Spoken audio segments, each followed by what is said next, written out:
Les amis, je vous retrouve dans cette vidéo de réponse au test peut-on vous pirater facilement. Alors si jamais vous n'avez pas encore fait le test et que vous ne voulez pas être spoilé, eh bien mettez cette vidéo en pause et cliquez dans la description sur le lien que je vous donne pour faire le test en amont et ensuite pouvoir comparer vos réponses dans cette vidéo. Petite statistique pour commencer, vous avez été environ une quarantaine de personnes à avoir répondu et vous êtes environ une dizaine à avoir trouvé les bonnes réponses.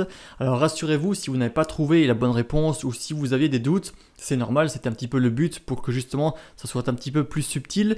Et effectivement, il y aurait certaines réponses où on pourrait considérer que Victor s'est fait pirater ou qu'il ne s'est pas fait pirater. C'est pour ça que je fais un petit peu cette vidéo pour expliquer un petit peu le pourquoi du comment et puis qu'on voit tout ça ensemble. Je vais donc prendre les scénarios un par un pour vous expliquer ce qui s'est passé. On commence ici avec le premier scénario. Pour rappel, Victor avait décidé de télécharger un programme pour récupérer ses données perdues. Il s'est donc rendu sur un site web et est tombé sur une publicité pour un logiciel de récupération populaire, en l'occurrence le fameux Recuva. Vous le voyez donc, cliquez sur télécharger de cette publicité et le lien en question c'est un lien recuva.fr uptodown.com. Voici ensuite le site en question, donc vous voyez qu'on est bel et bien sur le même site que celui de la publicité et à vrai dire UpToDown c'est un site officiel qui existe vraiment et qui propose effectivement beaucoup de logiciels au téléchargement.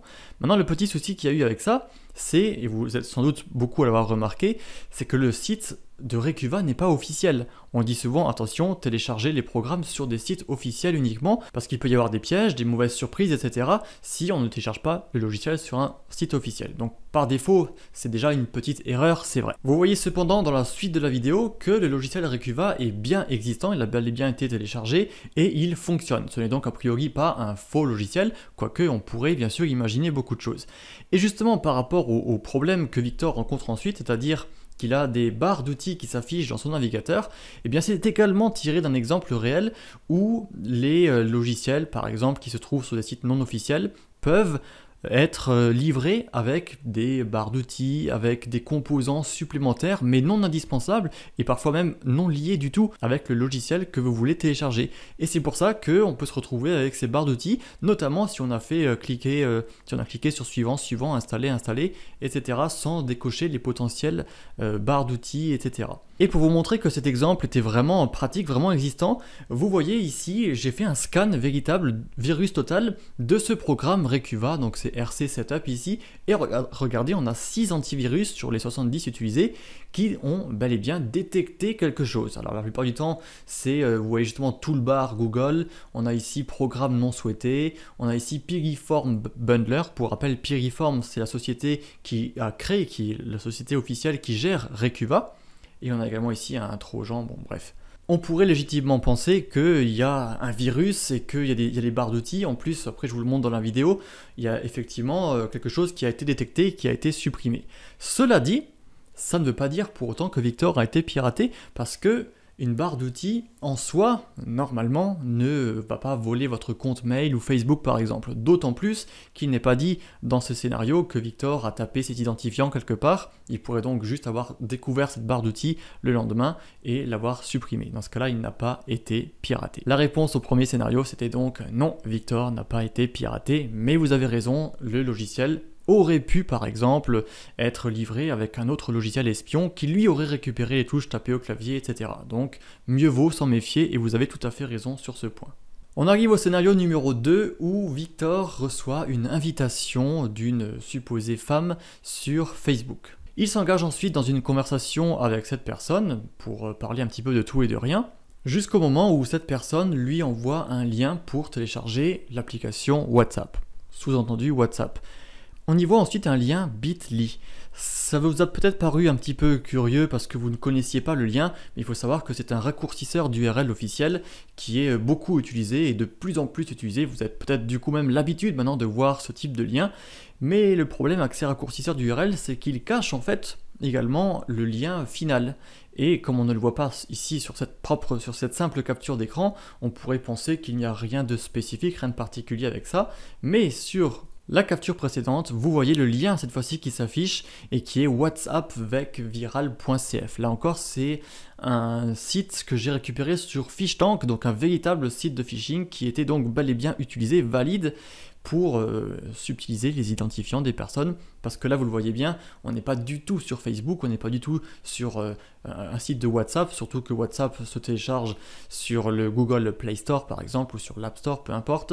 Et donc, rien qu'en voyant cette simple image, c'est sûr que Victor se fait pirater. En tout cas, les identifiants qu'il fournit ne sont pas transmis à Facebook, ils sont transmis à un autre site. Et il y a, d'après le scénario, tout à espérer, tout à penser que Victor se fait donc pirater par ce biais-là.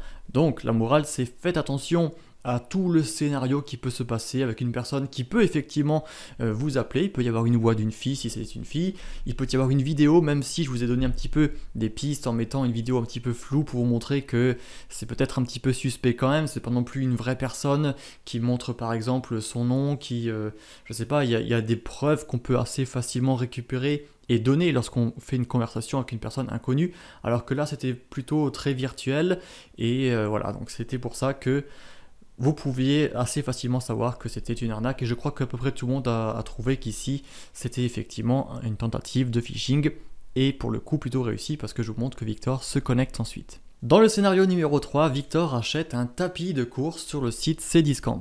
Là encore, vous pouvez voir sur le site, sur la capture d'écran, que Victor est bien sur cdiscount.com, cette fois-ci on est bon, on est sur le site officiel.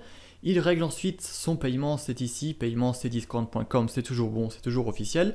Il arrive sur paypal.com, là encore, site officiel, il n'y a pas de problème a priori. Et à la fin, il reçoit un message, La Poste Colissimo, où vous pouvez voir un lien un petit peu suspect, un mail un petit peu bizarre, et Victor clique sur ce lien pour voir son colis. D'ailleurs, vous voyez que lorsqu'il clique, il arrive sur laposte.fr.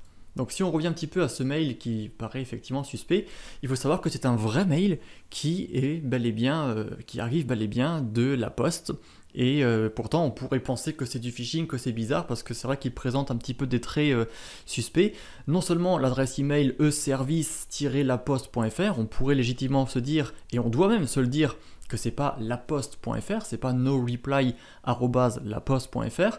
Pourtant ce site-là appartient à la Poste également.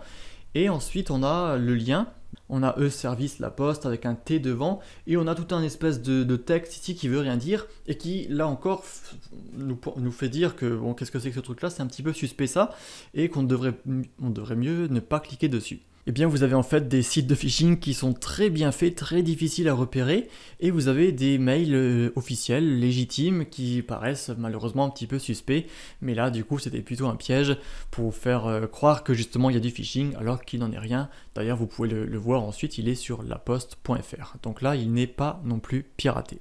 Dans le scénario suivant, Victor reçoit un email sur son smartphone qui lui dit que l'accès à son compte est limité. Là, rien que le titre déjà, c'est une puce à l'oreille. C'est un indice très fort que c'est probablement un phishing. Je ne sais même pas si PayPal envoie ce type d'email, mais dans tous les cas, ce qu'il fallait bien vérifier ici, c'est l'adresse de l'émetteur où vous voyez intl.paypal.com, et même, encore une fois, si c'est paypal.com, ce n'est pas l'adresse que PayPal utilise, service@paypal.com.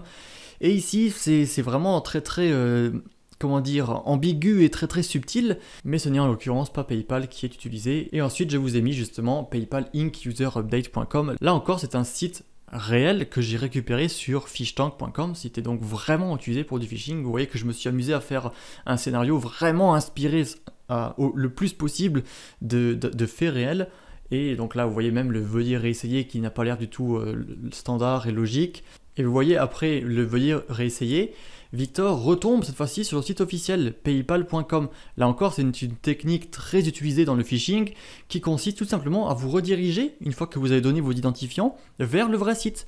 Comme ça, vous pensez que il y a une erreur de mon mot de passe ou la connexion a bugué, et puis vous retapez vos identifiants, vous vous connectez bel et bien à votre compte PayPal, c'est ce qu'il fait ensuite. Donc tout paraît ok, voilà, il est connecté, on oublie vite, alors que finalement on s'est connecté 2 fois, on s'est connecté sur le site de phishing, on a donné nos identifiants à un pirate, il nous a redirigé vers PayPal, on s'est reconnecté. Vous voyez bien le principe, et c'est celui-là que je veux vraiment vous faire comprendre parce que c'est tellement typique et c'est tellement facile de pirater des gens avec cette méthode. Donc faites bien attention aux liens que vous voyez et faites bien attention à ces doubles connexions parce que potentiellement vous vous connectez à un site de hameçonnage au préalable.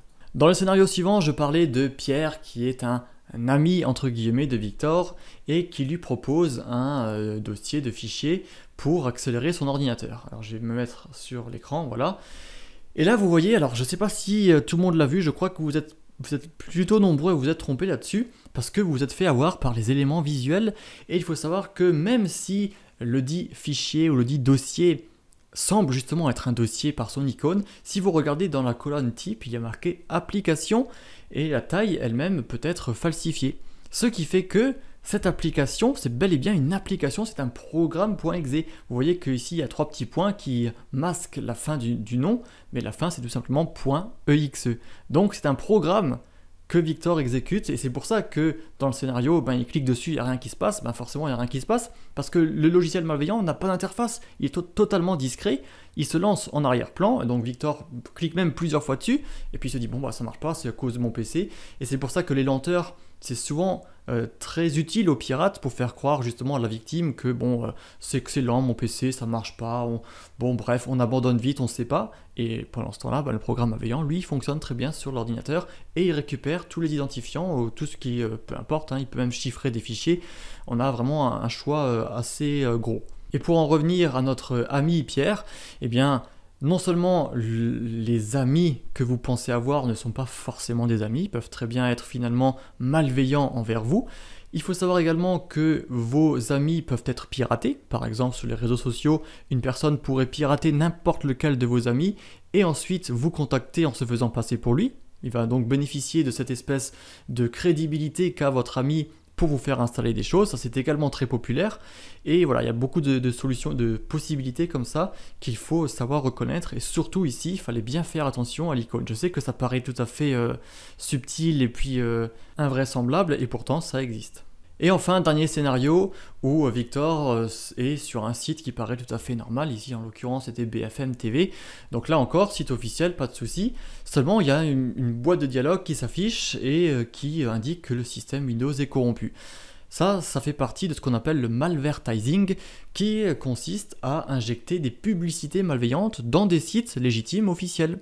Ce qui fait que vous pensez être sur le bon site, qu'il n'y a absolument rien de mal que vous faites, et vous ne faites rien de mal, mais la publicité peut très bien afficher ce type de message en se faisant passer bien sûr pour Microsoft ou plein d'autres, et ainsi vous poussez à télécharger des choses, vous poussez à appeler des supports techniques, etc.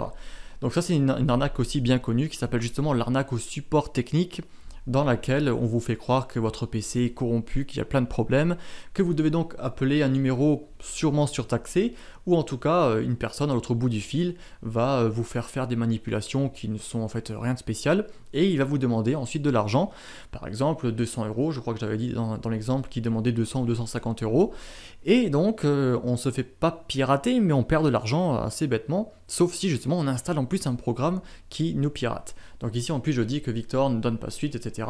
Donc son système n'est pas infecté, il n'y a rien, c'est un faux message qui consiste à faire croire qu'il y a des problèmes pour dérober de l'argent ou des données. Voilà donc pour ces scénarios, les réponses étaient donc non, oui, oui et non. Si vous avez tout eu bon, eh bien, j'affiche un petit peu les pseudonymes des personnes qui ont réussi. Bravo à vous, c'est vraiment, je suis content d'avoir vu vos bonnes réponses, surtout les personnes qui ont en plus pris le temps d'expliquer tout ceci et ceux qui ont pris le temps d'en débattre, parce que c'est vrai que ça amène un débat, je pense, intéressant. Et voilà, j'espère que ce type de vidéo vous a intéressé, vous a servi à en savoir un petit peu plus, vraiment en scénario réel sur ces cyberattaques. Et puis donc, si jamais cela vous a servi, je serais ravi de l'apprendre à présent. Pareil, si vous souhaitez voir peut-être d'autres vidéos comme ça, un peu plus, vous savez, interactives, où vous avez des choses à faire, puis qu'on puisse voir ensemble, dites-le moi, et puis je ferai peut-être d'autres épisodes comme ceci. Merci de m'avoir suivi jusqu'au bout, et je vous dis à la prochaine.